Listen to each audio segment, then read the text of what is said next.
Welcome to my new blog. আজকে ছট পূজার জন্য রেডি হয়ে বের হয়েছি।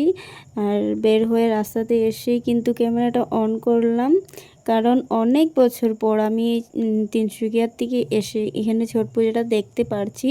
কারণ প্রত্যেক বছর দিদি করে ছট পূজা করা হয়, আর তিনসুকিয়া পার্কেই কিন্তু প্রত্যেক বছর ছট পূজাটা দেখা হয়।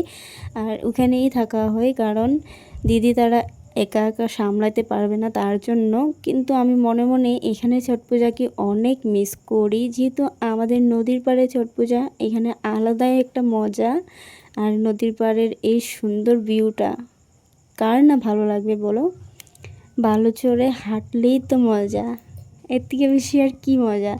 পার্কে অনেক ভিড়, অনেক হইচই, তবে কিন্তু এই মজাটা পাওয়া যায় না, যেটা এই নদীর পাড়ের পূজাতে পাওয়া যায়।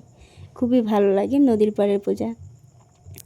তো তোমাদের কার কার ভালো লাগে নদীর পাড়ে ছট পূজা, কমেন্টে বলে যেও। কারণ অনেকেই আছে পুকুরে ছট পূজা করতে হয়, আর আমরাও কিন্তু পুকুরের পূজাটাই এনজয় করে যাচ্ছি কয়েক বছর থেকে।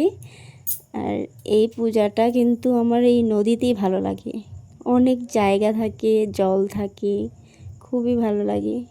যেহেতু পূজাটা জলেই হয়, তো সব জায়গায় তো নদী এত বড় থাকে না, তো পুকুরে করা হয়। আর আমাদের এখানে এত বড় নদী, খুবই ভালো লাগে। সো আমরা খুব এনজয় করছি। তোমরাও ছট পূজা এনজয় করো। আজকে বিকেলের পূজা, কালকে সকালের পূজা। তো আমরা বের হয়ে যাচ্ছি। Tata, bye bye.